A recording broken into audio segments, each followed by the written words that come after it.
বাংলাদেশের বাইরে পৃথিবীর বিভিন্ন প্রান্তে যে যেখান থেকে চ্যানেল আই দেখছেন আপনাদের সকলকে সাদর আমন্ত্রণ তৃতীয় মাত্রা দেখবার জন্য। প্রিয় দর্শক, সাম্প্রতিক নানা বিষয় নিয়ে এর মধ্যে আছে বাংলাদেশের প্রধানমন্ত্রী সাম্প্রতিক ভারত সফর, এর মধ্যে আছে বাংলাদেশের অত্যন্ত প্রভাবশালী কিছু ব্যক্তির দুর্নীতি এবং লুটপাটের খবর, এবং সেই সঙ্গে বাজেটের অধিবেশন চলছে, বাজেট পাস হবে, এবং বাজেট এবং দেশের সামগ্রিক অর্থনৈতিক অবস্থা। এই সব বিষয় নিয়ে কথা বলবার জন্য আমার সঙ্গে স্টুডিওতে রয়েছেন, আমার বসাচ্ছেন বাংলাদেশ আওয়ামী লীগের সাংস্কৃতিক সম্পাদক এবং সাবেক সংসদ সদস্য অসীম কুমার উকিল, এবং আমার ডানে রয়েছেন বাংলাদেশ জাতীয়তাবাদী দল বিএনপি দলীয় সাবেক সংসদ সদস্য আলী নওয়াজ মাহমুদ খোয়াম। স্বাগত আপনাদের দুজনকে তৃতীয় মাত্রায়। আমি আপনাদেরকে বিশেষ করে মিস্টার অসীম কুমার উকিল আপনাকেই বেছে নিতে বলবো। আমি তিনটে টপিকের কথা বললাম আলোচনার জন্য, আজকের আপনি কোনটা দিয়ে শুরু করবেন? নিঃসন্দেহে মাননীয় প্রধানমন্ত্রীর ভারত সফর এবং সফর পরবর্তী সংবাদ সম্মেলন এখন সারা দেশের আলোচনার বিষয়বস্তু। সারা দেশে বলবো কেন, আমাদের দেশের মানুষ যে যেখানে আছে তারা সবাই অধীর আগ্রহে এই সফরটার প্রতি নজর রেখেছে। সংবাদ সম্মেলনটা বেশ সময় নিয়ে, লম্বা সময় নিয়ে হয়েছে, এবং প্রশ্নোত্তর পর্বটা খুব প্রাণবন্ত ছিল। শুধু সফরকে ঘিরেই আবর্তিত হয়েছে তা না, প্রাসঙ্গিক অনেক বিষয় সাথে সাথে এসেছে যে বিষয়গুলি নিয়ে মানুষের মধ্যে জানার আগ্রহ ছিল, সেগুলি নিয়ে আলাপ আলোচনা হয়েছে, সুন্দরভাবে এটা অনুষ্ঠান হয়েছে। অবশ্যই এই বিষয়গুলি নিয়ে কথা বলার অবকাশ আছে বা কথা বলা দরকার, যদিও অন্যান্য প্রাসঙ্গিক বিষয়গুলিকে কোনো মতেই অ্যাভয়েড করা যায় না। নিঃসন্দেহে এটা অত্যন্ত গুরুত্বপূর্ণ মাননীয় প্রধানমন্ত্রীর ভারত সফর। আবার বাংলাদেশের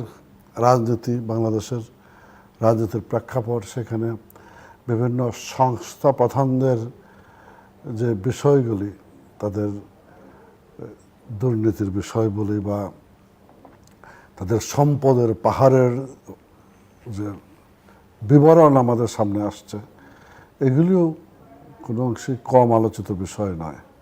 সব কিছু নিয়েই আলোচনা করে আমাদের এগিয়ে যেতে হবে।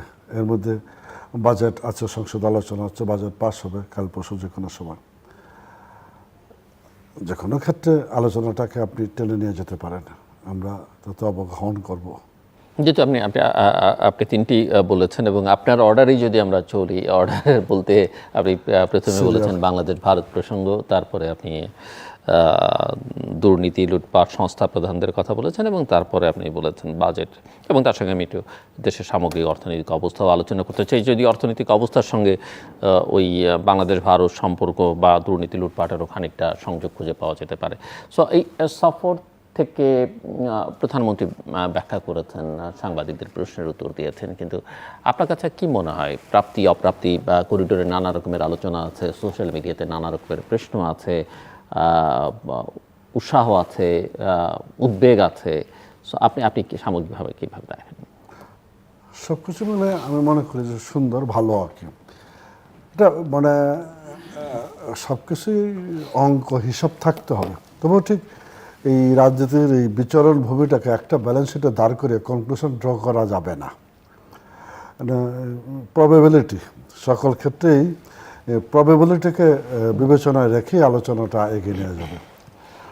ধরেন, কথা যদি বলি, 52 বছরে আমাদের দুই দেশের সম্পর্ক উন্নয়নের অনেক গুরুত্বপূর্ণ পদক্ষেপ গৃহীত হয়েছে। আবার তিস্তার বিষয়টা এখনও ভারত বাংলাদেশ সম্পর্কের যে কোনো টেবিলে আলোচনায় আসে। কনক্রিট কোনো প্রপোজাল দাঁড় করানো না গেলেও বিষয়গুলি নিয়ে অগ্রসর হওয়ার ক্ষেত্রে যথেষ্ট সম্ভাবনা আছে। এই যে জায়গাটা, আবার এই ভিসা, আমাদের দু দেশের সম্পর্ক উন্নয়ন করব। বাংলাদেশের প্রচুর মানুষ প্রতি বছর চিকিৎসার জন্য যায়, মার্কেটিংয়ের জন্য যায়, ট্রাভেলের জন্য যায়, অনেক ক্ষেত্রে যাচ্ছে আসছে। সেই ভিসা প্রসেসটা একজন সাধারণ মানুষের জন্য বেশ সময় সাপেক্ষ, ব্যয়বহুল এবং জটিল, বিড়ম্বনার বিষয়। এই জায়গাগুলিকে, এই জটিল অবস্থা রেখে দু দেশের সম্পর্ক উন্নয়ন করা খুব সহজ নয়। ফলে এবার জন্য আলোচনাতে এই সফরে চিকিৎসার জন্য ভারতে যাওয়ার যে বিষয়টা, সে বিষয়টা একটা সুনির্দিষ্টভাবে একটি প্রস্তাব গৃহীত হয়েছে। সাধারণের জন্য আগামী দিনগুলিতে এগুলি আরও ভালো করে আলোচনা হবে বলে মনে হয়। এই যে প্রত্যাশা প্রাপ্তির যে জায়গাগুলির মধ্যে দাঁড়িয়ে কথা বলছি আর কি, সেখানে ধরেন এই ট্রেন লাইন আমাদের উপর দিয়ে যাওয়া আসা বিষয়ে আলোচনা হয়েছে। এটা ট্রানজিট কিনা, এটাকে কিভাবে সংজ্ঞায়িত করব সেটা ভিন্ন কথা, কিন্তু এই বিষয়টার উপর দীর্ঘদিন যাবৎ কাজ চলছে, আলাপ আলোচনা চলছে, প্রস্তাবটুকু আসছে।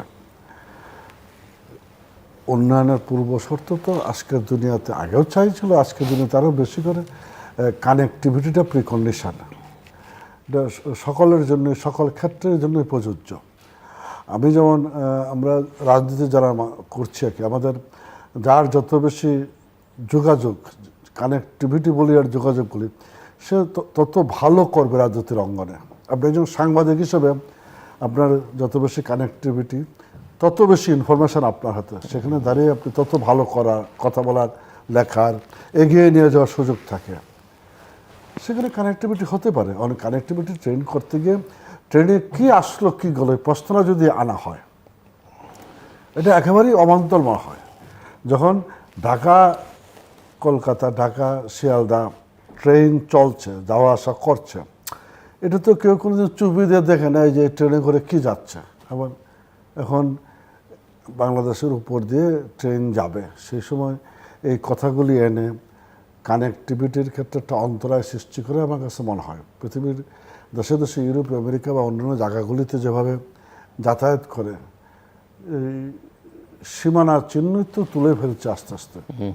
যদিও আমাদের এখানে কাঁটাতারের বেড়া আছে, যদিও আমাদের এখানে বর্ডার যাওয়া আসার ক্ষেত্রে ভিসার প্রক্রিয়ায় শতভাগ ডিজিটালাইজ এখনো হয় নাই। এই ল্যান্ড পোর্টগুলিতে, যেটা এয়ারপোর্টগুলিতে আছে, সেগুলিতে কাজ চলছে।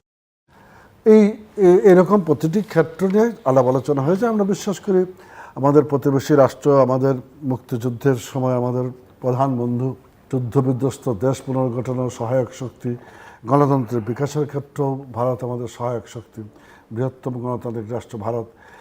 দু দেশের মধ্যেকার সম্পর্ক উন্নয়ন উভয় দেশের জন্যই স্বস্তির বিষয়।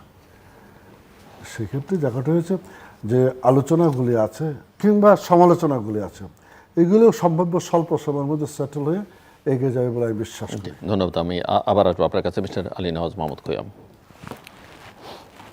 ধন্যবাদ আপনাকে, ধন্যবাদ চ্যানেলের সকল দর্শক। মাননীয় প্রধানমন্ত্রী নরেন্দ্র মোদী ক্ষমতায় আসার পরে সম্ভবত এটা তার দ্বিতীয় মেয়াদের সরকারি সফর, বাট রাষ্ট্রীয় সফর এটা রাষ্ট্রীয় সফর। কয়েকদিন আগে তো উনি গেছিলেন ওনার শপথ অনুষ্ঠানে গেছিলেন, সেরিমোনিয়াল। কিন্তু রাষ্ট্রীয় সফর আমরা বলতে পারি দুইটা। এই সফরের পরেও উনি আবার সংবাদ সম্মেলন করে সফরের সব বিষয় বলেছেন। এই সফর নিয়ে রাজনৈতিক অঙ্গনে এবং মানুষের মধ্যে নানা রকম প্রতিক্রিয়া হচ্ছে, যেটা খুবই স্বাভাবিক। দাদা যে কথা বললেন, আমি দাদার সাথে কিছু ব্যাপারে একমত, যে বিশ্বায়নের যুগে আজকে সব দেশগুলোর মধ্যে পারস্পরিক সম্পর্ক অনেক ভালো হবে নানা দিক থেকে, সেটা যোগাযোগের ক্ষেত্রে হোক, তথ্য প্রযুক্তির ক্ষেত্রে হোক, অর্থনীতির ক্ষেত্রে হোক, রাজনীতির ক্ষেত্রে হোক, সব ক্ষেত্রেই কিন্তু একটা ভালো সম্পর্ক এবং একটা সুষম সম্পর্ক বলতে পারি, এটা হওয়া খুবই বাঞ্ছনীয়।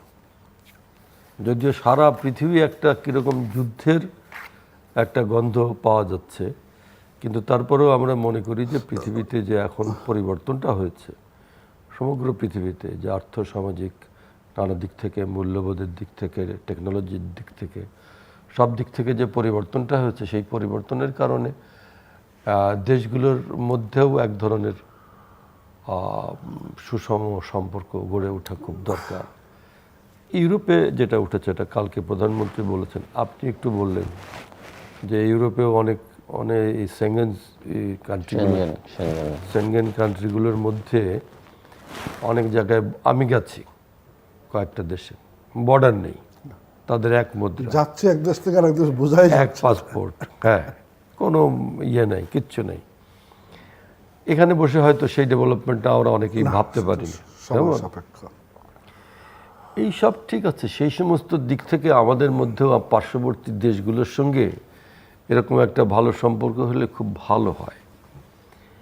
কিন্তু প্রশ্ন হচ্ছে যে ভারতের সঙ্গে যখন আমরা সমঝোতায় যাই তখন আমাদের কাছে মনে হচ্ছে, এবং বাস্তব ক্ষেত্রেও দেখা যাচ্ছে যে ঠিক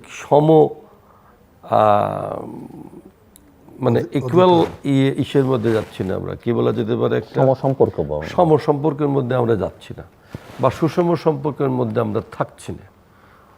কারণ কি, যে আজকে যখন প্রধানমন্ত্রী ওনার সঙ্গে বৈঠক করলেন তখন অনেকগুলো ইস্যু কিন্তু এখানে আছে, যে ইস্যুগুলো আপনার ইউরোপে আপনি খুঁজে পাবেন না। ওরা একটা দেশ আরেকটা দেশকে খবরদারি করতে যাচ্ছে না, একটা দেশ আরেকটা দেশের রাজনীতির মধ্যে হস্তক্ষেপ করছে না, একটা দেশ আরেকটা দেশের ভোটের মধ্যে হস্তক্ষেপ করছে না, একটা দেশ আরেকটা দেশের অর্থনীতিতে হস্তক্ষেপ করছে না।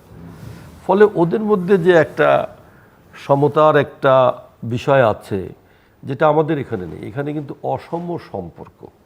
কারণটা হলো, দেখবেন অনেকগুলো ইস্যু আছে।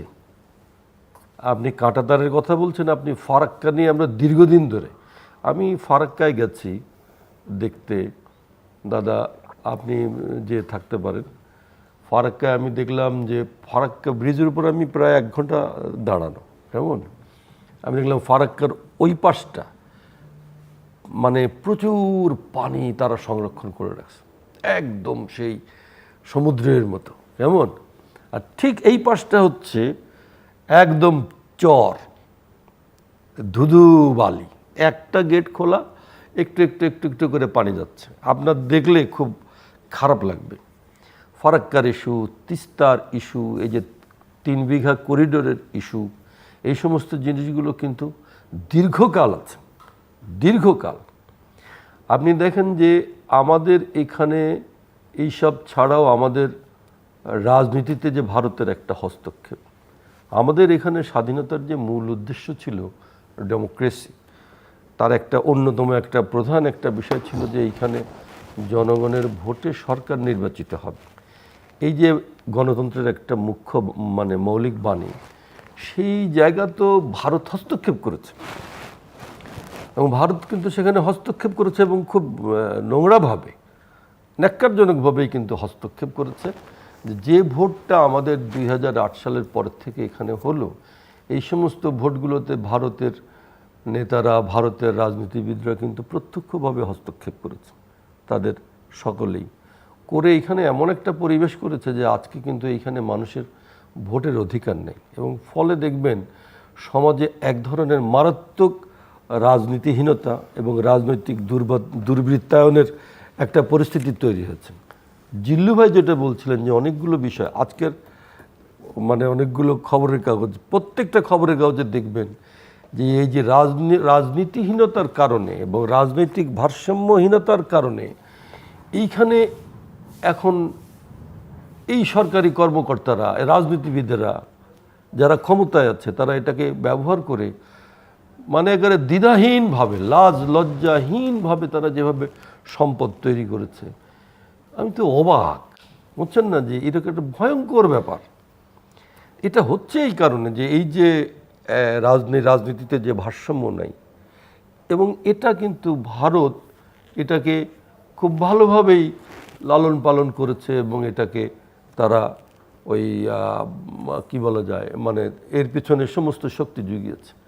আপনি দেখেন যে আগের পররাষ্ট্রমন্ত্রী বললেন যে আমাদের সম্পর্ক স্বামী স্ত্রীর মতো, আবার আমরা বলি স্বাধীনতার আমাদের বন্ধু ছিলেন বটেই, কিন্তু স্বাধীনতার বন্ধু থাকার পরেও এই পর্যন্ত তাদের ভূমিকাটা বাংলাদেশের স্বাধীনতার প্রশ্নে বা বাংলাদেশের আর্থ উন্নয়নের প্রশ্নে বা বাংলাদেশের রাজনৈতিক স্থিতিশীলতার প্রশ্নে, রাজনৈতিক উন্নয়নের প্রশ্নে কিন্তু মানুষের মধ্যে কিন্তু মারাত্মক একটা নেগেটিভ ধারণা তৈরি হয়েছে। আমি দাদা এটা বলবো যে আপনি যদি আজকে যে কোনো জায়গায় যান, 10টা লোকের কাছে জিজ্ঞাসা করেন, তারা কিন্তু বলবে যে ভারতের ভূমিকায় আমরা খুব সন্তুষ্ট না। ঠিক এরকম সময় একটা মাননীয় প্রধানমন্ত্রী উনি গেলেন এবং কি নিয়ে ফিরে আসলেন আমি জানি না। ট্রানজিট দিলেন, ভালো কথা। তাহলে আমরা কেন ভুটানের সঙ্গে ট্রানজিট করব না, নেপালের সঙ্গে করব না, এবং ট্রানজিটে আমাদের লাভ কি, ক্ষতি কি? অজস্র প্রশ্ন কিন্তু জন্ম দিয়েছে আপনার এই সফরে। আমি আপনাকে আবার বলি যে আমি কিন্তু উনি যেটা বলেছেন দরজা খুলে দেওয়ার পক্ষে, কিন্তু সেই দরজা খুলে দিলে সেই দরজা দিয়ে বদ হাওয়া যদি ঢুকে তাহলে আপনার ঘর কিন্তু শেষ করে দেবে। সে হাওয়া দিয়ে যদি মানে জুই চামেলির গন্ধ আসতো খুব ভালো হতো। জি, আপনার এই জায়গাগুলি নিয়ে অগ্রসর হওয়া আর কি। উনি যে কথাগুলি বলছেন আসলে তো এই যে আমি বলছিলাম না, একটা ব্যালেন্স শিট এভাবে তৈরি করা যাবে না, কি পেলাম আর কি পেলাম না, বাট একটা হিসাবও থাকবে এগিয়ে যাওয়ার ক্ষেত্রে। এখন হিসাব তো একটা করতেই হবে। হ্যাঁ না, আলটিমেটলি হিসাব ছাড়া এটা তো রাষ্ট্র। পলিটিক্স একটা সায়েন্স, সায়েন্স তো হিসাবের বাইরে যাওয়া যাবে না। এক্স্যাক্টলি, সেটাকে নিয়ে অগ্রসর হওয়া। কিন্তু এই যে যে জায়গাগুলি তৈরি হয়েছে, ধরেন 1947 সাল থেকে আর কি দ্বিজাতি তত্ত্বের ভিত্তিতে সৃষ্ট পাকিস্তান, মুসলমানের পাকিস্তান, হিন্দুর হইল হিন্দুস্তান, এই যে থিওরি দেওয়া শুরু আর কি, মূলত হিন্দু মুসলিম রাশারাশি বা সাম্প্রদায়িকতার বিষবাষ্পটা সে থেকে শুরু, এর আগ পর্যন্ত ইংরেজ শাসনামল কিংবা তারও আগে পাল বংশ থেকে সেন বংশ সব কিছু যে শাসন, সেই সময় কিন্তু এই বিষয়গুলি ছিল না। 47-এর পর থেকে শুরু হয়েছে। এবং এই যে টু নেশন থিওরি, চাণক ডিভাইড অ্যান্ড রুল দেয়া, আগের থেকেই 47-এ শুরু না, এটা আগের থেকেই শুরু। প্র্যাকটিক্যালি আমাদের 47-এর পরে হয়তো অন্য মানে আমাদের আনুষ্ঠানিকভাবে জীবনে প্রতিটি মুহূর্তে ফেস করতে হয়েছে এই জায়গাটায়, যা আজও বিরাজ করছে আর কি। নিশ্চয়ই মানে বঙ্গভঙ্গ আন্দোলনের সময়গুলি নিয়ে কথা হয় না, তারা 1905 সালে তো হয়েছে বা আস্তে আস্তে জায়গাগুলো দানা বেঁধেছে, কিন্তু রাষ্ট্রীয় জীবনে এইগুলিকে ফেস করতে হয় নাই, আমাদেরকে ফেস করতে হচ্ছে 47-এর পর থেকে। সেটাই বলতেছে। সেক্ষেত্রে উন্নতি আছে, সেক্ষেত্রে অনেক অগ্রগতিও আছে। মুজিব-ইন্দিরা চুক্তি হয়েছে, সে কবেকার, সেই চুক্তির বাস্তবায়ন সাম্প্রতিককালে হয়েছে মাননীয় প্রধানমন্ত্রী শেখ হাসিনার হাত ধরে, যেখানে আমাদের অনেক এই করিডোরের অনেক অমীমাংসিত বিষয় মীমাংসিত হয়ে আমাদের জিম্মায় এসেছে। ব্লু ইকোনমিটা আমরা সাকসেসফুল হয়েছি আন্তর্জাতিক রাজনীতিতে গিয়ে, কথা বলছেন বোধহয় সেখানে। তারপরেও সমস্যাও আছে। আমি যে শুরুতেই বলার চেষ্টা করেছি যে ভিসা যে সমস্যাটা, ভিসা প্রাপ্তি রাখি, এই জায়গায় রেখে দুই দেশের সম্পর্ক উন্নয়ন খুব সহজ নয়। গঙ্গার পানি চুক্তি ধরেন, এটা রুটিন ওয়ার্ক হবে, সামনে বসে এটা হয়ে যাবে, এটা হলে খুব সমস্যা হবে বলে মনে হয় না। যেটা বলছেন যে ফারাক্কার ঝামেলাটা আছে, কিন্তু আলটিমেটলি এই জায়গাটা কিন্তু হয়ে যাবে। তারপরে তিস্তা, অবশ্যই তিস্তার যেটা মাননীয় প্রধানমন্ত্রী বলেছেন যে প্রস্তাব দুটো আছে, একটা চীনের প্রস্তাব, একটা ভারতের প্রস্তাব, সেই প্রস্তাবগুলির মধ্যে যেটা, সেটা তো ধরেন এখানে রিজার্ভার করা বা একটা প্রকল্প আলাদা। সমস্যাটা তো হচ্ছে তিস্তার পানি যেটা না বাংলাদেশের সেই পাওয়া, সেটা সেই পানি আমি দুটো তো আলাদা ইস্যু। 52 বছর বলে 17 বছর যাবৎ ফেস করছি। সেটার এটাও তো একটা ভালো দিক, বিকল্প চিন্তাটা করছে এখন, যে আমি উৎসমুখের দিকে না তাকিয়ে নিজেরা দাঁড়াবো, রিজার্ভার তৈরি করে আমি পানিটাকে রাখবো। 54টা অভিন্ন নদী, নদীর পানির প্রবলেম তো আমরা সলভ করতে পারছি না, চেষ্টা করছি।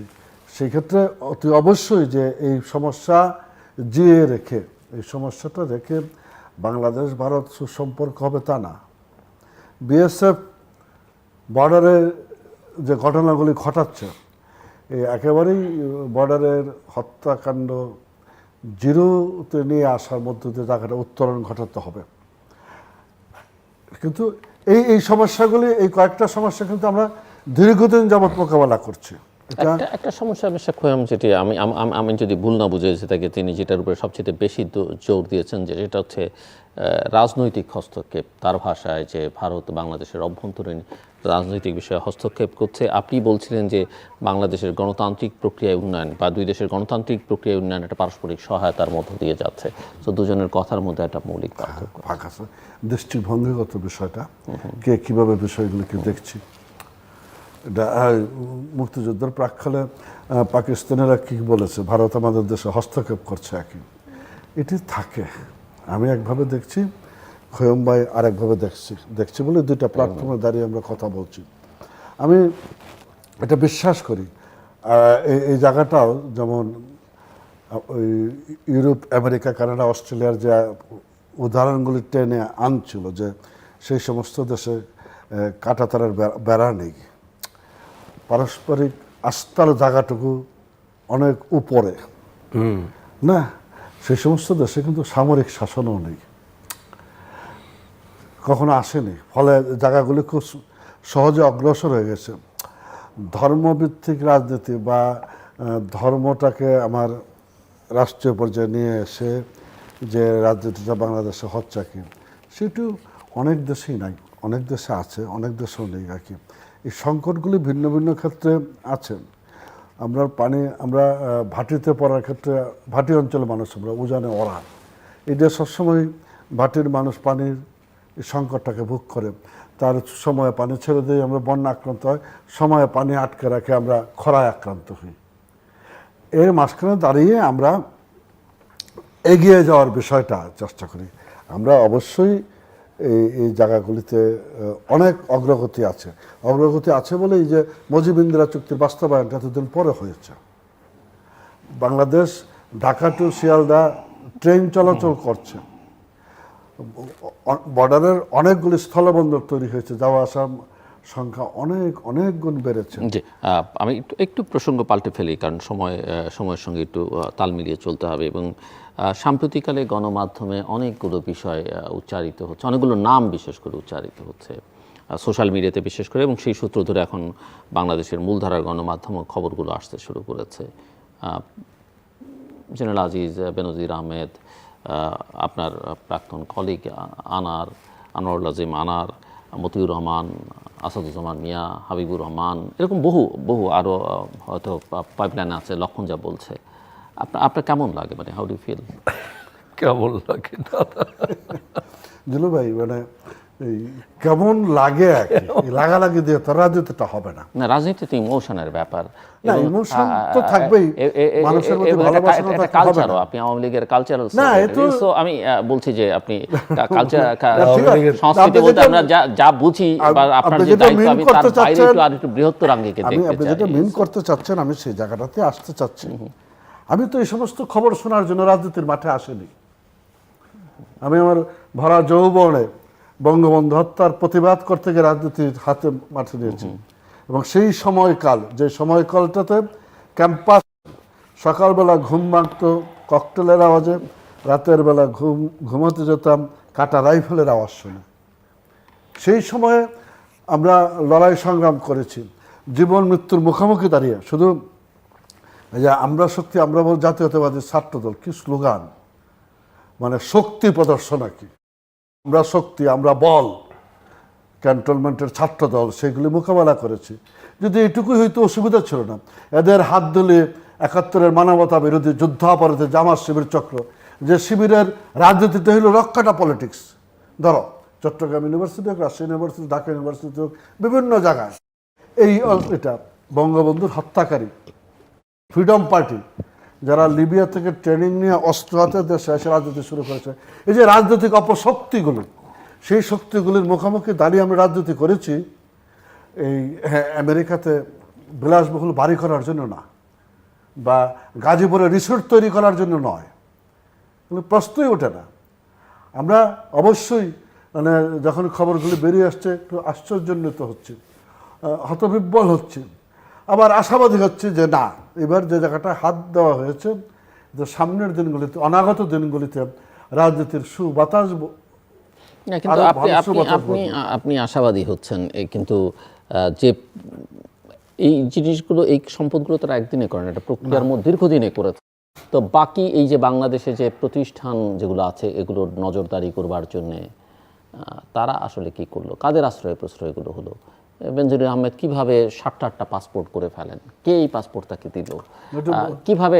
তারপরে আপনি বলছেন যে ধরা হচ্ছে কোথায়? আমরা তো দেখছি অনেকে মনে করে, যদি কেউ বলেন যেটা আইওয়াশ হচ্ছে, কেননা তারা তো কেউ ধরাছোঁয়ার মধ্যে নাই, না। বাইরে চলে যাচ্ছে। আপনার এই সমালোচনা, এই আলোচনা, এই সব কিছুর মধ্যেই খুদ ধরা এগুলো থাকবে। এটা খুদ ধরা না। হ্যাঁ, আমি তাই বলতেছি আপনি এই প্রক্রিয়াটাকে সবাই মিলে বাহাবা দেওয়া দরকার, সবাই মিলে পাহারা দেওয়া দরকার, এয়ারপোর্ট যেন অতিক্রম করতে না পারে, বা স্থলবন্দর দিয়ে কাঁটাতারের বেড়া ডিঙিয়ে কেউ যেন পালাতে না পারে, সেই জায়গাটাতে সবাই অবস্থান নিয়ে কথা বলা দরকার। এই যে মানবতা বিরোধী যুদ্ধাপরাধীর বিচারে কাজ শুরু হয়েছিল না, তখনও বলছিল যে এটা লোক দেখানো, আইওয়াস নাম।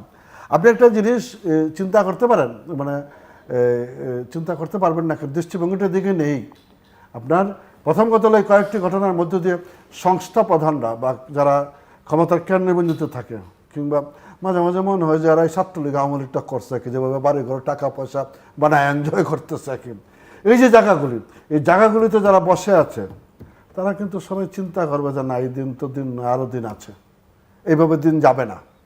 আজকে ওই পরিবারের মানুষগুলি সমাজে কোন জায়গায় আছে, মানে বলবো যে এবং এদের মধ্যে কেউ কেউ বলছিলেন কাউকে কাউকে যে মাটির ভেতর থেকে তুলে আনবেন, এরাই বলেছেন। এগুলি তো মানে আমাদের দেশের এক ধরনের কালচার হয়ে দাঁড়িয়েছে।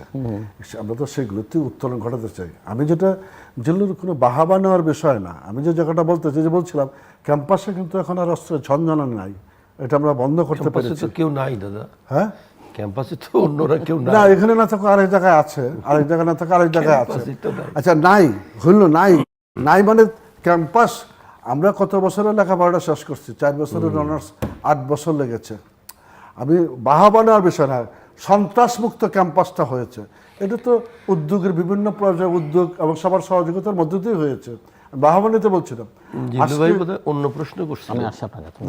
আপনার মাদক মুক্ত সমাজ আমি গড়ে ফেলেছি তা না, কিন্তু মাদকের প্রভাব ক্রমশ কমতির দিকে অনেক নিয়ন্ত্রণে আনা গেছে এই জায়গাগুলিতে। আমি সেখানে দাঁড়িয়ে বলছি আর কি, যে এই যে জায়গাটা আপনার এই কয়েকটা 5টা কেস, জেনারেল রাজেশ কিংবা আইজি বেনজির বা ছাগল কাণ্ডের নায়ক মতিউর, এই কেসগুলো যখন আসছে তখন কিন্তু ডলারের রেটটা 117-18-তে এসেছে, 124-25 থেকে। প্রভাবটা এইভাবে পড়ে যখন 20 জন শীর্ষ ঋণখেলাপির তালিকা পত্রিকা প্রকাশিত হয়েছে গত 3 দিন পূর্বে একই, তখন এটার প্রভাবটা পড়তেছে। একখান থেকে টান দিলে আজকে আমি হয়তো রাজনীতিবিদ, আমি একটি আকাম বা একটা খুনের মামলা ফয়সালা করার জন্য পুলিশের সহায়তা নিয়ে 2 পয়সা কামিয়ে নিলাম, আমলা সাহায্য নিয়ে আমি কামাচ্ছি, আমার সাহায্য নিয়ে আমলা কামাচ্ছে, একটা জায়গায় হাত পড়লে সবগুলি জায়গা বন্ধ হবে, ন্যূনতম পক্ষে কমে আসবে। আমি যে জায়গাটা বলতে চাচ্ছি যে এই রকম জায়গাগুলিতে অত্যন্ত সাহসিকতার সাথে বর্তমান সরকার প্রধান মাননীয় প্রধানমন্ত্রী শেখ হাসিনা হাত দিয়েছে। এটার ব্যাপারে সংশয় না রেখে ওনাকে ওনার পাশে দাঁড়ানোর কথাটা আমি বলতেছি। ধন্যবাদ। এটা তো দাদা বললেন আমাদের যৌবন বয়সে, আমরা তো ধরেন আপনার যৌবনে আপনি যা করছেন আমি আলোচনায় যাব, আপনি আরো অনেক বেশি এক্সপিরিয়েন্স। শোনেন, আমাদের বাম রাজনীতি করছেন, আমরা লেফট পলিটিক্স, সমাজতন্ত্রের স্লোগান দিয়েছেন বটেই। আমরা একসময় সমাজতন্ত্রের সুরে আরো আকাম কুকাম, না আমি সেগুলো বলছি না তো, সমাজতন্ত্রের কথা আপনিও বলছেন যে আমি শোনেন, আমরা একসময় বাম রাজনীতি করছি ঠিকই।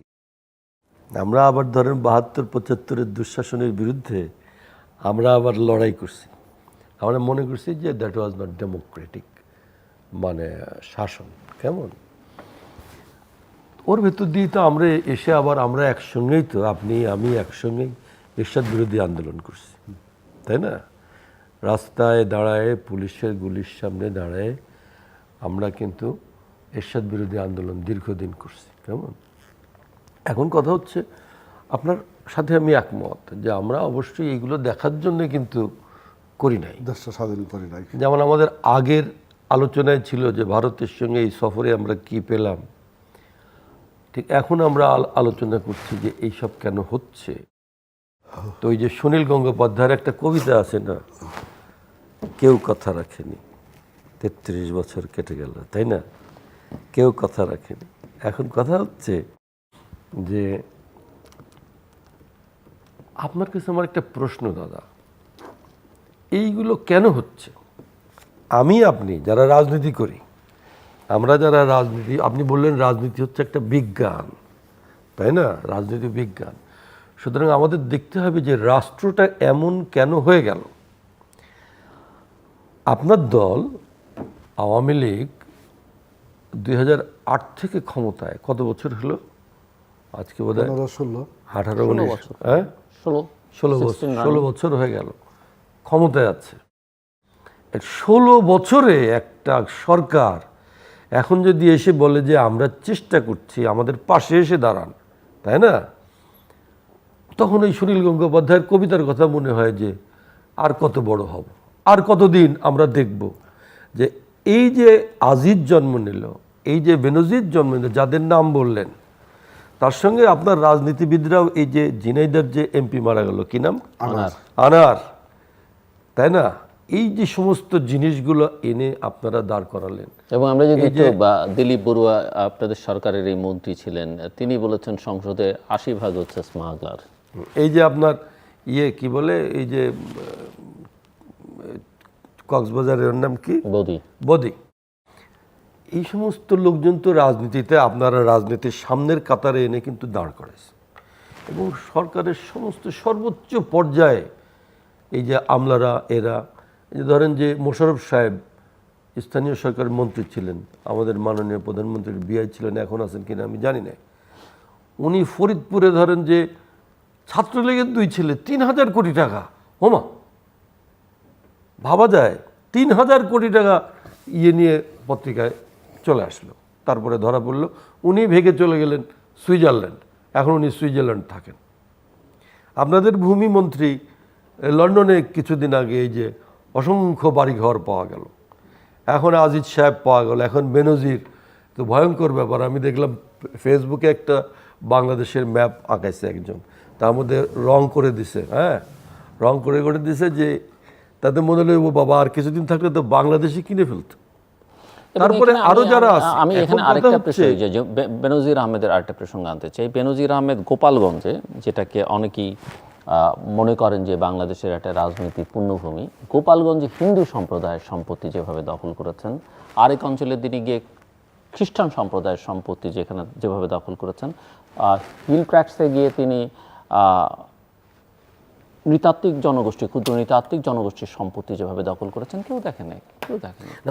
ওইটা আমি বলতে চাচ্ছিলাম, এই যে ধরেন সরকারের সর্বোচ্চ পর্যায়ে যারা সেনাবাহিনী প্রধান, এর চেয়ে বড় কথা তো নাই, পুলিশ বাহিনীর প্রধান, আপনার একজন মন্ত্রী, আপনার একজন এমপি, এইগুলো কেন হচ্ছে দাদা? আমরা তো এইগুলো দেখার জন্য আমরা লড়াই করি নাই, কেমন? এখন এটার গভীরে আমাদের যেতে হবে যে কেন হচ্ছে, এইটা কি মানে খামাখা হচ্ছে? আর এইটা কি গভর্নমেন্ট এই ব্যাপারে সচেতন? এই জিনিসগুলো কি সামনে আসছে? বহু এরকম বেনজির এখন সরকারের বিভিন্ন পর্যায়ে আছে। এরা যে এত দূরে আসলো, একেবারে রাঘব বোয়ালের মতো সমস্ত কিছু গিলে খেয়ে ফেললো, এত ডিপার্টমেন্ট, এত লোকজন, এইটা ওইটা নানা কিছু, দুদক টুদুক বহু কিছু, তো কেউ দেখলো না যে বেনজির এত কিছু করলো, কেউ দেখলো না যে এই আসাদুজ্জামান মিয়া এত কিছু করলো, এরা এত কিছু করলো, সবাই কিন্তু জানে। এই যে আজকে দেখলাম 7টা না 8টা তার পাসপোর্ট, অদ্ভুত একটা ব্যাপার। তো সরকারে কি কেউ নাই? এই যে আওয়ামী লীগ সরকারের কি কোনো নিয়ন্ত্রণ নাই যে সে কিছুই জানে না, কিন্তু এইগুলো হয়ে যাচ্ছে, এইগুলো দায় এড়ানোর কোনো সুযোগ নাই। এরপরে মনে করেন তারা বিদেশ চলে গেল, খুব ফ্যান্টাস্টিক ব্যাপার। আমি যাই, ধরেন আমি ওই প্রত্যেকবারে আমাকে আটকায় এয়ারপোর্টে, বুঝছেন, আমার 1 ঘন্টা 8 ঘন্টা বসায় রাখবে। এই যে কেউ ছোটোখাটো নেতা যাক, বিএনপির বা বিরোধী কাউর, এই এয়ারপোর্টে তাদেরকে কিন্তু একটা হেনস্থার শিকার হতে হচ্ছে। বেনজির চলে গেল, মতিউর চলে গেছে, এই আসাদুজ্জামানের কেউ নাই। কিন্তু ইত্তেফাকে দেখলাম ছবি দিছে, অর্ধেক মতিউরের, অর্ধেক দেখা যায়, অর্ধেক দেখা যায় না, চলে গেছে। কেউ কি বিশ্বাস করবে যে গভর্নমেন্ট এদেরকে ধরার চেষ্টা করছে? কেউ কি বিশ্বাস করবে যে গভর্নমেন্টের কারণেই এই জিনিসগুলো সামনে আসছে? না তো।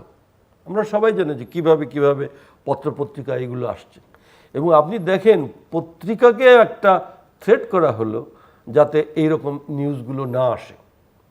এখন আমার কথা কি দাদা, আমি বলছি যে এইগুলো হচ্ছে কেন, আপনি বুঝবেন যে আমি বুঝতে পারি যে আপনার যে মর্মপীড়া, যে এইগুলো কি হচ্ছে দেশে, এই মর্মপীড়ায় আপনি আমরা সবাই ভুগতেছি। কিন্তু খুব বিজ্ঞানমনস্কভাবে আমাদের ভেবে দেখা দরকার এটা কেন হচ্ছে। রাষ্ট্রের এই সমস্ত অঙ্গে এই সমস্ত ঘটনাগুলো কেন ঘটছে, তার রাজনৈতিক এবং তাত্ত্বিক কারণ কি, এটা যদি আমরা বিশ্লেষণে না যাই তাহলে জাতির সঙ্গে কিন্তু একটা প্রতারণা করা হবে। এটা হলো দেখেন যে সরকার 15 বছরে কোনো সেক্টরকে, যে প্রাতিষ্ঠানিক উন্নয়ন, এই যে ধরেন যে প্রধানমন্ত্রী একজনের মেয়ে বিয়ে হচ্ছে না, বিয়ে দিয়ে দিলেন, এটা তো খুব বড় কথা না। বড় কথা হচ্ছে যে এই আমি কালকে পত্রিকা দেখলাম, কাল না পরশু দিন, যে পিজি হাসপাতালের 50-60টা আপনার আইসিইউ নষ্ট হয়ে যাচ্ছে দীর্ঘদিন ধরে। আইসিইউ নষ্ট হয়ে আছে কোথায়? পিজি হাসপাতালে। বঙ্গবন্ধু শেখ মুজিব মেডিকেল বিশ্ববিদ্যালয়, বঙ্গবন্ধু শেখ মুজিব মেডিকেল বিশ্ববিদ্যালয়, যেটা বাংলাদেশের সবচেয়ে বড় ইসে। তাহলে আপনি এই স্বাস্থ্য সেক্টরকে আপনি ডেভেলপ করেননি, এর প্রাতিষ্ঠানিক উন্নতি হয় নাই। প্রাতিষ্ঠানিক উন্নয়ন হলে কি হয়, সমস্ত মানুষ তার সুবিধাটা পায়। আপনি শিক্ষাক্ষেত্রে যান, আপনি যে কোনো গার্ডিয়ানকে জিজ্ঞেস করেন, কেউ কি এই শিক্ষা নিয়ে সন্তুষ্ট না। আপনি কোর্টে যান, বিচার আছে। আমাদের 60 লক্ষ ছেলে নেতাকর্মীরা কিন্তু আজকে মিথ্যা মামলায় আমরা জড়িত। আমার নামে মামলা আছে, কেমন মিথ্যা মামলায়। আপনি কোর্টে যান, বিচার নেই। আপনি কোনো ব্যাংকগুলোতে দেখেন, আর্থিক সেক্টরগুলো ভয়ঙ্কর অবস্থা। আমি বলতে চাচ্ছি 1 মিনিট, যে এই গভর্নমেন্টের কাজ হচ্ছে যে একটা সরকারের কাজ হচ্ছে তার বিভিন্ন রাষ্ট্রের বিভিন্ন অংশের প্রাতিষ্ঠানিক উন্নয়ন করা। এই প্রাতিষ্ঠানিক উন্নয়ন যখন হয় না, যখন আপনি শুধুমাত্র ক্ষমতায় যাওয়ার জন্যে, যেন তেন প্রকারে ক্ষমতায় যাওয়ার জন্যে আপনি তৎপর থাকেন, আপনি গণতন্ত্রের কোনো জায়গায় থাকেন না, ডেমোক্রেসির কোনো জায়গায় থাকেন না, তখন আপনি বেনজিরকে আপনি দেন যে তুমি যা খুশি করো কিন্তু আমি ক্ষমতায় থাকি, আজিজ তুমি যা কিছু করো আমি ক্ষমতায় থাকি। এইগুলো করে অজস্র ক্রাইম সমাজের মধ্যে তৈরি হচ্ছে। আপনি বললেন মাদক তো বাড়ছে দাদা, কমে নাই, বেড়ে গেছে অনেক। সব ক্ষেত্রেই কিন্তু মানুষের মধ্যে এমন একটা সমস্যা তৈরি হচ্ছে, বাজারে নিয়ন্ত্রণ নাই, জিনিসপত্রের দাম বেশি, ছেলেপেলের চাকরি বাকরি নাই, একটা ভয়াবহ অবস্থার মধ্যে কিন্তু রাষ্ট্রটাকে আমরা নিয়ে চলে গেছি। গুড গভর্নেন্স বলতে যা বুঝা, সুশাসন, এটা তো নাই। বৈষম্য এই বাড়ছে, 15 বছরে বাজারে কিন্তু সেই অস্থিরতা, সুশাসন তৈরি করা অর্থনৈতিক যায় নাই। সংকট। অতএব এই যে যায় নাই, সেই কারণে এখন বলা উচিত যে আমি পারি না, আমি বিদায় হই। আপনার হাতে ক্ষমতাটুকু দিয়ে কাকে দিবেন? আপনি যখন আলোচনায় আসেন, পাবলিকের হাতে দেন। বাম রাজনীতি করছে নাকি না, থিওরিটিক্যালি এক্সপার্ট মানুষ আপনি যখন বাংলাদেশের সামগ্রিক ব্যবস্থাটা 15 বছরের ফ্রেমের মধ্যে দাঁড়িয়ে আলোচনা করবেন, তখন তো কোনো সলিউশন পাওয়া যাবে না। সেখানে আওয়ামী লীগকে কিভাবে ডাবানো যাবে, আমরা পিছনে যাই, আমরা এখন নিয়ে থাকি। এটা তো বিচ্ছিন্ন করা যাবে না। আপনি কি ভালো আছেন? বিচ্ছিন্ন করা যাবে না কিন্তু এটাকে। আমি সেই যে আপনি তো সংকটের মূলে যেতে চাচ্ছেন। আপনার ওই আলোচনায় আমি গেলাম না, সংকটের মূলে যায়। আমি আলোচনাটা করি, আপনার আলোচনাটা কিন্তু আমি শুনেছি। আমার কথাটা হলো যে এই 15 বছরের কোনো সংকট না তো, এটার মূল কোন জায়গাটায়, এই মূল কোন জায়গাটায় যারা রাতে আমি একটু আমি আপনার একটা অনুরোধ, উনি শেষ করুক, আমি আসছি আপনার কাছে। একটু জানতে চাই দাদা যেটা বললেন। আমি বলতেছি আপনি বলেন তো সমাধান কি? আমি তো আলোচনাগুলো করতেছি, আপনি তো শুনতে হবে। ভালো একটা না, আমি ভালো সলিউশন দেব না তো। উনি বলুক, আমি যতই ভালো কথা বলি, কিভাবে পেতে পারি? আপনি যতই ভালো কথা বলে কিছু আসা যায় না, আপনি যদি সহমত পোষণ না করেন, আপনি যদি আগায় না আসেন। প্রথমে বলছি যে এই 15 বছরের সংকট নিহিত নয়, সংকট নিহিত হইতে গেলে আরো অনেক পিছনে ফিরে যেতে হবে। যে বলতেছিল না যে দিলীপ বড়ুয়া বলছে কি 80% সংসদে স্মাগলার আর কি। উনি শিল্পমন্ত্রী ছিলেন, এটা নিঃসন্দেহে স্মাগলারদের সাথে তার একটা সখ্যতা গড়ে উঠেছে ওই সময়টাতে, যে কারণে উনি কথাটা বলতে পারছেন।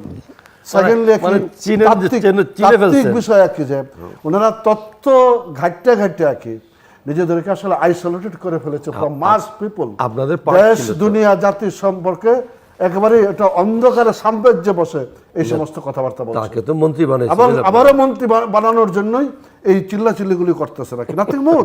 এইগুলি নিয়ে আলোচনা করলাম না, যে বললাম যে সমাজ পরিবর্তনের আন্দোলনের কথা বলে, সংকটের মূলে যাচ্ছে না। আমার টোটাল মূলে কি? গণতন্ত্রের বিকাশমান ধারায় প্রথম প্রতিবন্ধক হলো সামরিক শাসন।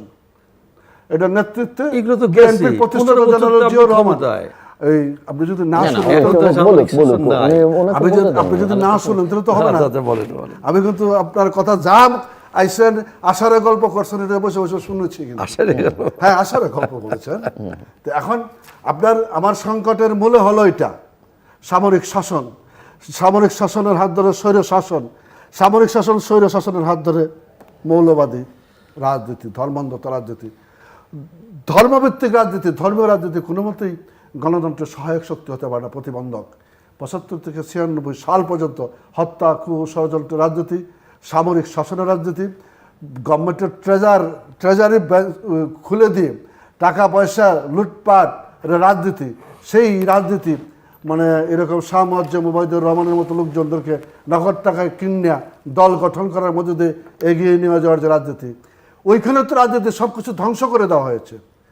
সেই বৃত্ত ভেঙে আসার জন্যই আমরা 1990 সালে সামরিক স্বৈরাচার বিরোধী সর্বদলীয় ছাত্রকে গঠন করেছিলাম। 8 দল 7 দল 5 দল একজোট হয়ে আমরা সেদিন এই স্বৈরাচারী সরকারের পতন ঘটিয়েছিলাম। আমাদের স্লোগান ছিল হত্যা, ষড়যন্ত্র রাজনীতির চির অবসান হবে, ধর্মভিত্তিক রাজনীতি বাংলাদেশে করতে দেওয়া হবে না, ভোটের মাধ্যমে ক্ষমতার পালাবদল হবে। এই জায়গাগুলিতে 75 থেকে এসে 90 পর্যন্ত যে জায়গাগুলি তৈরি করেছি, সেই জায়গার থেকেই আমরা এগিয়ে যাওয়ার চেষ্টা করেছি।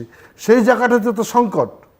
নির্বাচন প্রক্রিয়ায় 2টা সিদ্ধান্ত বিএনপির। একটা হলো বিচারপতি হাসানের বয়স 2 বছর বাড়িয়ে তাকে নির্বাচনকালীন সরকারের প্রধান করা।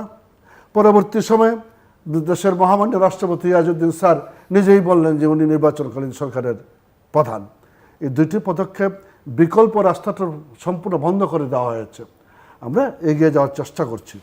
আমি সে জায়গায় দাঁড়িয়ে এই কথাগুলি জানেন, আমাদের এই দায় এড়ানোর কথা, আমার সুযোগ নাই, আপনার কি দায় এড়ানোর সুযোগ আছে? As a politician he can't avoid, সে তো দায়িত্ব নেবে না। কিন্তু আমরা যখন রাজনীতিটা করছি, রাজনীতিবিদ হিসেবে আপনিও দেশটা পরিচালনা করেছেন, আমিও দেশটা পরিচালনা করেছি। বাংলাদেশের সিএসি অ্যাপয়েন্টমেন্টে কোনো রুলস রেগুলেশন ছিল না, আমরা কিন্তু এটা করেছি। বাংলাদেশের মহামান্য রাষ্ট্রপতি কত সুন্দরভাবে জাঁকজমকপূর্ণ অনুষ্ঠানের মধ্যে দিয়ে বিদায় নিতে পারে। মহামান্য রাষ্ট্রপতি আব্দুল হামিদের বিদায় অনুষ্ঠানটা তার প্রমাণ। এর আগে এটি হয় না, রাষ্ট্রপতি মারা গেছেন। আপনি বলছিলেন, আমি 15 আগস্টের কথা বলছি, আমি কেন জিয়াউর রহমানের হত্যাকাণ্ডের কথা বলছি না? আমি তো অবশ্যই সমস্ত হত্যাকাণ্ডের নিন্দা জানাচ্ছি। বিএনপি কি প্রকাশ্যে দাঁড়িয়ে এই হত্যাকাণ্ডের বিচারের কথা বলেছে কখনো? এই হত্যাকাণ্ডের নিন্দা জানিয়ে বিচার ব্যবস্থাকে এগিয়ে নিয়ে যাওয়ার কথা বলেছে? ওই প্রশ্নের উত্তরটা খুঁজেন। আমরা সবসময় আছি সমস্ত হত্যাকাণ্ডের বিরুদ্ধে। আমরা রাষ্ট্রপতি, রাষ্ট্রপ্রধান, প্রধানমন্ত্রী, এগুলি তো আরও বেশি নিন্দনীয়, এটা কখনো হতেই পারে না। কিন্তু সেই জায়গাতে দাঁড়িয়ে আমরা এগিয়ে যাওয়ার চেষ্টা করেছি। 15 বছর আমরা দেশটা উন্নয়নের রোল মডেল হিসেবে দাঁড়িয়েছে। এটা আমার বক্তব্য না, বা আপনার এটা ঠেকানোর কোনো বিষয় নাই। সারা পৃথিবী এই জায়গাটাতে এসে দাঁড়িয়েছে যে বাংলাদেশ উন্নয়নের রোল মডেল মাননীয় প্রধানমন্ত্রী শেখ হাসিনার নেতৃত্বে। আমরা জায়গাগুলো অগ্রসর করেছি, অনেক দূর এগিয়ে নিয়ে যাচ্ছি। এবং এরই ধারাবাহিকতায় আমরা যেমনভাবে সন্ত্রাসমুক্ত করেছি, যেমনভাবে মাদকের ব্যাপারে আমরা কার্যকরী পদক্ষেপ নিয়েছি, আজকের দিনে দাঁড়িয়ে শেষে গুড গভর্নেন্সের কথা বলেন, দুর্নীতিমুক্ত সমাজ ব্যবস্থার কথা বলেন, প্রশাসনিক কাঠামোর কথা বলেন, সেই জায়গাটায় এসে দাঁড়িয়েছি। আমরা দাঁড়িয়েছি বলেই পুলিশ প্রধান, সেনাবাহিনী প্রধানের এই জায়গাগুলো আমাদের সামনে এসে দাঁড়িয়েছে। অন্য কেউ এই জায়গাটার মধ্যে তো এসে দাঁড়ায়নি। অন্য কেউ বাহাবানোর মতো কোনো বিষয় আছে বলে তো মনে করি না। আমাদের সরকার, আমরা বাংলাদেশ আওয়ামী লীগ প্রধান জননেত্রী শেখ হাসিনার সরকার এই উদ্যোগটা নিয়েছে, এটাকে সুযোগটা পাশে এসে দাঁড়িয়েছে, ফলে এই জায়গাগুলিকে আমরা এগিয়ে নিয়ে যেতে পেরেছি। আমরা বিশ্বাস করি যে কয়টা কেস হাতে নেওয়া হয়েছে, এগুলি হ্যান্ডেল করার মধ্যে দিয়ে আজকে জাতীয় সংসদও এই বিষয়গুলো নিয়ে কথা হচ্ছে। গতকালকে অনেকেই বক্তৃতা, সরকার দলের সংসদ সদস্যরাও এই কথাগুলি বলেছেন। সবাই মিলে এই জায়গাটাতে এগিয়ে যেতে চাই। আপনারা যদি বলেন বিরাজনীতিকরণ করার কথা কিংবা রাজনৈতিক বহির্ভূত কর্মকাণ্ডগুলির কথা, তাহলে সামরিক শাসন, মৌলবাদী শাসন, জঙ্গি শাসন, স্বৈর শাসনকে আলোচনার টেবিলে না রেখে প্রবলেমটা সলভ করা যাবে না। এখনো আমাদের এই জিনিসটা খেয়াল রাখতে হবে যেন আর কোনোদিন সামরিক শাসন আমাদের ঘাড়ে চেপে না বসে।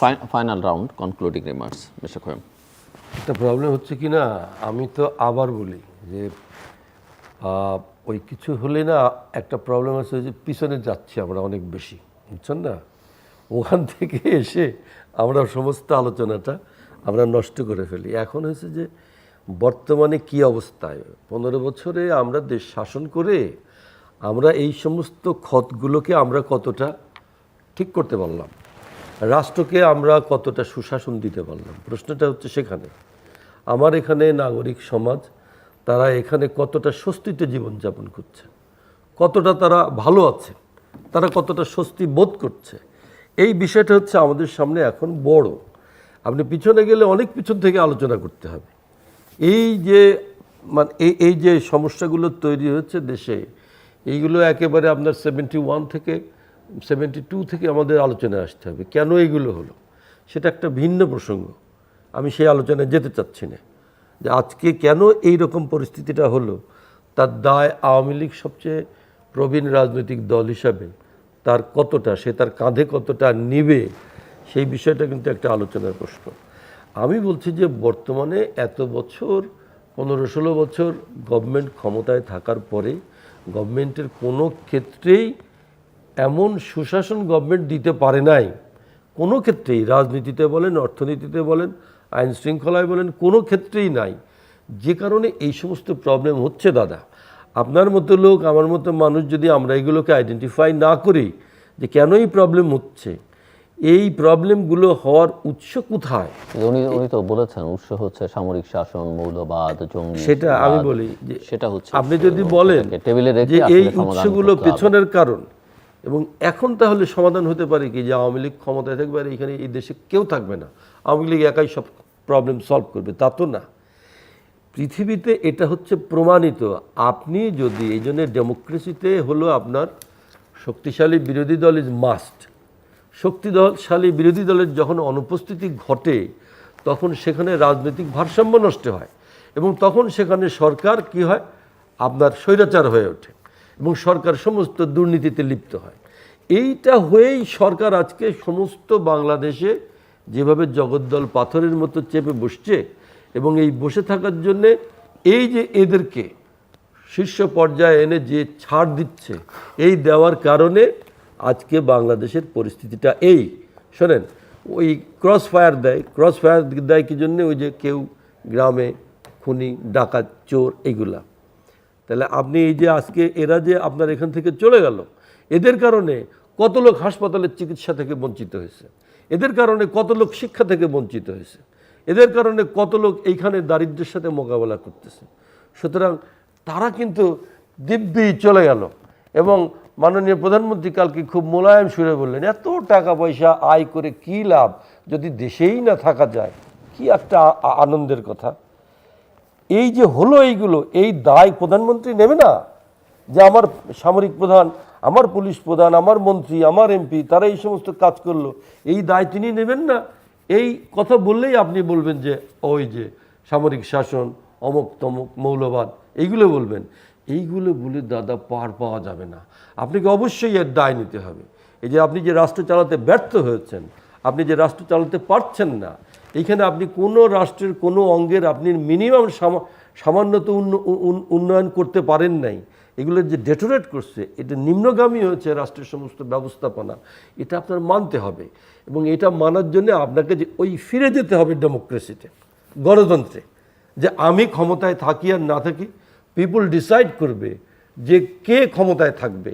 এই অ্যাকাউন্টেবিলিটি যদি আপনি এই জায়গাটা যদি এই জবাবদিহিতার জায়গাটা যদি আপনি পরিষ্কার করতে পারেন, তাহলে পরে রাজনৈতিক ভারসাম্য আসবে, সমাজে ভারসাম্য আসবে। আপনি বললেন সন্ত্রাস কমেছে, গ্রামে গ্রামে সন্ত্রাস, এবং দাদা আওয়ামী লীগকে কোপায় মারতেছে। এখন যে আমাদেরকে মেরে তো আপনি ঘরে ঢুকাই দিচ্ছেন, ভালো কথা, কিন্তু এখন কি হচ্ছে, আওয়ামী লীগকে মেরে কিন্তু ঘরে ঢুকাই দিচ্ছে।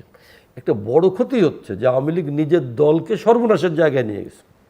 এই যে নিজেরা নির্বাচন করতে যায়, হ্যাঁ, এই বিরোধী দলকে ঘরের মধ্যে তালা বন্ধ করে দিয়ে নিজেরা নির্বাচন করতে যে আপনি বলেন আওয়ামী লীগ আছে এখন, প্রত্যেকটা ইউনিয়নে আপনার আওয়ামী লীগ দ্বিধা বিভক্ত এবং শত্রুতা তৈরি হয়েছে। খবরের কাগজ দেখেন কোথায় যেন দেখলাম যে এক আওয়ামী লীগ আর এক আওয়ামী লীগকে কোপায় মারতেছে। সুতরাং এই যে জায়গাটা নিয়ে এসছেন না, একটা ভয়াবহ জায়গায়, ধন্যবাদ। এইখানে 1 মিনিট, এইখানে আমি আপনাকে বলতে চাই সময় নেই। যে রাষ্ট্রকে ফিরে আসতে হবে ওই ডেমোক্রেসিতে, যে আমরা এখানে এটা মেনে নেব যে জনগণ যাকে ক্ষমতায় বসায় সে রাষ্ট্র পরিচালনা করবে একটি নির্দিষ্ট মেয়াদের জন্য। এইখানে যদি আপনি না থাকেন, জোর জবরদস্তি করে যদি থাকতে চান, তাহলে বেনজির জন্ম নেবে, আজিজ জন্ম নেবে এবং সমাজটা ধ্বংস হয়ে যাবে। সেজন্য আমার কথা হচ্ছে যে এখানে আমরা ফিরে আসি। দাদা ধন্যবাদ। আমরা জোর জবরদস্তি করে ক্ষমতায় নাই, আমরা জনগণের সম্মতি নিয়েই, জনগণের ভালোবাসা নিয়ে, জনগণের সমর্থন নিয়েই আমরা ক্ষমতায় আছি বলেই আজকে বাংলাদেশ উন্নয়নের রোল মডেল। অর্থনীতির সবগুলো সূচক ঊর্ধ্বমুখী, অর্থনীতির সমস্ত সূচকগুলো ঊর্ধ্বমুখী, আমরা এগিয়ে যাচ্ছি। আপনাদেরও এগিয়ে আসতে হবে। কত পার্সেন্ট লোক ভোট কেন্দ্রে যায়? আমি এটা বলছি যে নির্বাচনে অংশগ্রহণ না করে, নির্বাচনকে বিতর্কিত করে, নির্বাচন প্রক্রিয়াকে ব্যস্ত দিয়ে অনির্বাচিত পন্থায় ক্ষমতা আরোহণের সুযোগ বাংলাদেশে। আপনি কি টের পান আওয়ামী লীগের লোকও আপনাদেরকে বয়কট করতেছে, তারা ভোট কেন্দ্রে যাচ্ছে না? আওয়ামী লীগের লোক আওয়ামী লীগ করে, আওয়ামী লীগের হিসাবটা আওয়ামী লীগকে করতে দেন, আপনি আইসেন না। হ্যাঁ, আওয়ামী লীগের হিসাবটা আওয়ামী লীগকে করতে দেন, আপনার দরকার নাই। আপনি আপনার হিসাবটা করেন, নষ্ট হয়ে গেলে আপনি চেষ্টা করেন যেন আর কোনোদিন বাংলাদেশের দুর্নীতিতে চ্যাম্পিয়ন না হয়। এই জায়গাটায় থাকার চেষ্টা করেন, এই দুর্নীতিতে চ্যাম্পিয়ন হয় বাংলাদেশ, সেই জায়গায় থাকার চেষ্টা করেন। আমরা না, আমাদের জামানায় বাংলাদেশ দুর্নীতিতে চ্যাম্পিয়ন হয় না। আমি নাম ধরে আর নাই বা গেলাম না। আমরা যখন উন্নয়নের রোল মডেল হই, তখন আপনারা এই দুর্নীতিতে চ্যাম্পিয়ন হন নাকি না? দুর্নীতির মডেল এই জায়গাগুলিতে যাওয়া যাবে না। 21 আগস্টের গ্রেনেড হামলায় তিনজন আইজি জড়িত, দুইটা সংস্থা প্রধান, ডিজি এনএসআই, ডিজি ডিএফআই জড়িত। এই জায়গাগুলিতে হাত দেন। আমরা চেষ্টা করছি যেন এরকম জানায়। আমি বিশ্বাস করি 15ই আগস্ট পৃথিবীর জঘন্যতম, নৃশংসতম, বর্বরচিত হত্যাকাণ্ড। এই হত্যাকাণ্ডের ব্যাপারে দেশের সকল শ্রেণী পেশার মানুষ এটা যে একটা জঘন্যতম হত্যাকাণ্ড, এই সুরে সুর মিলিয়ে কথা বলছেন। প্রত্যেকটা রাজনৈতিক দলকেও এটা নিয়ে কথা বলতে হবে। 21 আগস্টের ভয়াবহ গ্রেনেড হামলা, এর নিয়ে কথা বলতে হবে। অতীতে ফিরে যাওয়া না যাওয়ার ব্যাপার না, এটাকে স্মরণ করিয়ে দিতে হবে যে বাংলাদেশে এরকম জঘন্যতম, নৃশংসতম ঘটনাগুলি ঘটেছে। এটির নিন্দা জানাইয়া এক টেবিলে বসে বিষয়টা করতে হবে। এবং এটা আমি বিশ্বাস করি, তা হলে তো হবে না। এখন আপনি যদি বলেন যে 15 আগস্ট ঠিক ছিল, এগুলো হচ্ছে না, এগুলো হচ্ছে না বলে এই আজিজ বেনজির তৈরি হচ্ছে নাকি? আজিজ বেনজির তৈরি হওয়ার ক্ষেত্রে বললাম না, যেরকম হাওয়া ভবনের জায়গাগুলো তৈরি করা হয়েছে, আপনারা অ্যাড্রেস করতে পারেন না, আমরা অ্যাড্রেস আমরা জায়গাগুলিকে শেষ করার চেষ্টা করেছি। আমরা জায়গাটাকে ধরেছি যেন আগামী দিনগুলি আমরা সুন্দরভাবে এগাইতে পারি। আমি এটা বিশ্বাস করি। আমি বলছিলাম যে আপনি একটা ইয়ে দিবেন, পরামর্শ দিবেন।